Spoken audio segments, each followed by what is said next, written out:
हम लोग अब तक जातीय पर वोट बांटे हैं, इसीलिए बदलाव के लिए जनसुराज निकली है। गांव के लोगों को अच्छी बात बताने के लिए हम लोगों को सही बात बता रहे हैं और कहते हैं कि निर्णय आपके हाथ में है। क्या लग रहा है इस बार विधानसभा चुनाव है, किनकी सरकार बनने जा रही है इस बार? इस बार तो हम देंगे जनसुराज के, हम देंगे। बाकी हम केकरो साला वोट न देंगे, हम अबे न करेंगे बाहर से। जनसुराज जीतेगा तो आएंगे, नहीं जीतेगा तो नहीं आएंगे। जनसुराजे को वोट देंगे? हाँ, ओकरे हम देवे करेंगे। क्या लग रहा है जनसुराज में? हमको कुछ न लग रहा है। हाँ। न हमको मतलब माँ ही है, न बाप है, न कोई है। साला इतना सरकार बदला तो नहीं, एक बार एकरों पर भरोसा करके हम देखते हैं। जनसुराज पे भरोसा करते हैं? हाँ। काम करने वाला लग रहा है जनसुराज? जनसुराज करेगा। अच्छा। जितना लिख के दिया है ना, हाँ। और बोला है कि नहीं करेंगे ना तो हमको ऐसी तैसी तुम लोग कर देना। अच्छा, इस सरकार से जो अभी वर्तमान में जो सरकार है उससे क्यों नाराज है आप लोग? आई लगे नाराज है कि देखिए इतना घटना होता है तो ये सरकार ना हिलता है, ना डोलता है, और ना कुछ बोलता है, तो वही सरकार पर कौन भरोसा करेगा? 5 किलो राशन मिल रहा है ना, बिजली फ्री मिल रहा है ना। बिजली फ्री मिले यहाँ, राशन फ्री ना मिले तो कहूँ ना कहूँ तो मतलब सरकार चूसिए रहा है ना। चूस रहा है? ना चूस कैसे रहा चूस रहा है? हे भगवान, मतलब मान के चलिए बिजली फ्री कर दिया तो राशन पानी पे कितना रेट बढ़ा दिया है। अच्छा, आपके कहने का मतलब है महंगाई बढ़ गया है ना, इसीलिए जनसुराज को चुनने जा रहे हैं। हाँ, जनसुराज को हम चुनेंगे। अच्छा, जनसुराज से हम जुड़े हुए भी है, हमारे मतलब मोबाइल पर भी आएबो करता है मैसेज हमेशा। हाँ। क्या नाम हुआ आपका? लखिंदर ठाकुर। जनसुराज की ओर से विभिन्न विधानसभा क्षेत्रों में बदलाव सभा की जा रही है, इसको लेकर क्या कुछ?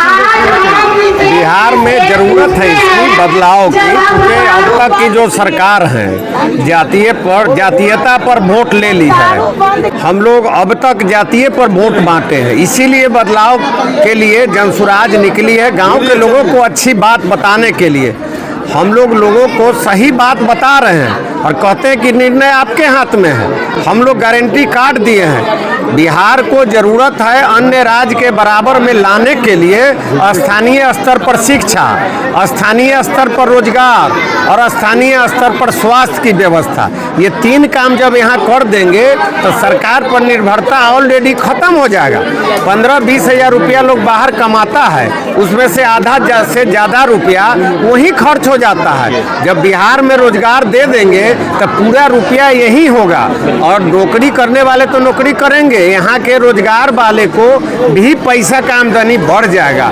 इसीलिए जनसुराज समाज को जगाने चला है, किसी को बहला फुसला कर वोट लेने की बात नहीं कर रही है। जो जरूरत है, जो हकीकत है बिहार के साथ, जो अन्य राज्य के मामले में भेदभाव हो रहा है, उसको मिटाने के लिए हम लोग इस काम को आगे बढ़ाएं। क्या लग रहा है कि बदलाव हो पाएगा?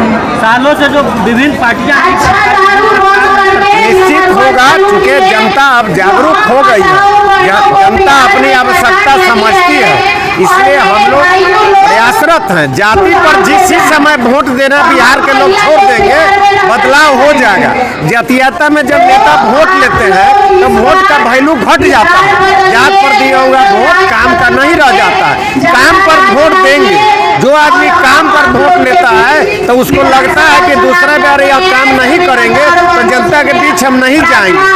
वो हमारी कमी है कि हम काम पर वोट नहीं देते। जनसुराज शिक्षा, स्वास्थ्य और रोजगार के लिए वोट मांग रहे हैं, और बाकी पार्टी उसको कहती है कि नहीं हम विकास के बात पर, तो गोल मोल जवाब सवाल करके वोट ले लेती है। बोचहा से कौन हो सकते हैं प्रत्याशी?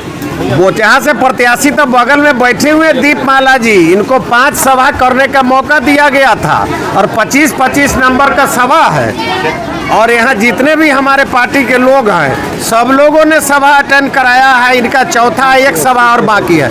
अगर 1 सभा कराएंगे तो 1 सभा करने के बाद होगा कि किसी कारण से बारिश हो गया, सभा फेल हो गया, तो जिनके साथ पब्लिक ज़्यादा जुड़ेगा उन्हीं को हम उम्मीदवार बनाएंगे। तो अब तक का जो डाटा आया है मार्किंग में 1 नंबर पर दीपमाला जी चल रही है। 1 सभा और इनको कराने का पार्टी मौका देगी, उसके बाद सितंबर के पहले सप्ताह में उम्मीदवारी का घोषणा हो जाएगा। ऐसे लोगों को भी विधानसभा में लग रहा है दिशा में देखा ही नहीं। इसीलिए तो सभा में जनता को बुला के ना हम लोग बात कर रहे हैं। हम लोग पूरी टीम जिला का भी जनता से रुझान ले रहे हैं। प्रशांत किशोर भी आते हैं और जनता से ही रुझान लेते हैं और उसके बाद ही हम लोग निर्णय लेने पर तैयार हो रहे हैं। इसमें भी दो चेहरा है, मनोज पासवान और दीपमाला देवी। देखिए, ये तो दोनों पति पत्नी हैं और हम लोग महिलाओं को आगे बढ़ाना चाहते हैं। सरकार तो महिलाओं को आगे बढ़ाने की बात की, आरक्षण दिया पंचायती राज में, लेकिन जहां भी आरक्षित हमारे माँ बहन जो जहाँ भी मुखिया बने उसके पावर पर सरकार का आदमी कब्जा कर लिया। तो इसीलिए हम एक महिला विधायक देना चाहते हैं यहाँ पर कि कमांड हो और जो आरक्षण पंचायती राज में सरकार दिया, बाबा भीमराव अंबेडकर ने दिया, उस संविधान का रक्षा हो। एक महिला के रूप में प्रतिनिधि बनेंगी तो लड़ाई लड़ेंगी जनता का और तब सही निदान मिलेगा और आरक्षण का लाभ भी जन जन को मिलेगा। इसलिए दीपमाला जी काफी मेहनत करके आगे बढ़ रही हैं। सभा भी इन्हीं के द्वारा हुआ है। मनोज जी अपना पोस्टर लगा है, लोग के बीच गए हैं, मदद कर रहे हैं, लेकिन सभा के माध्यम में उनको मार्किंग नहीं हो पाया। इंद्रभूषण सिंह अशोक, जिला अध्यक्ष, जन स्वराज, मुजफ्फरपुर।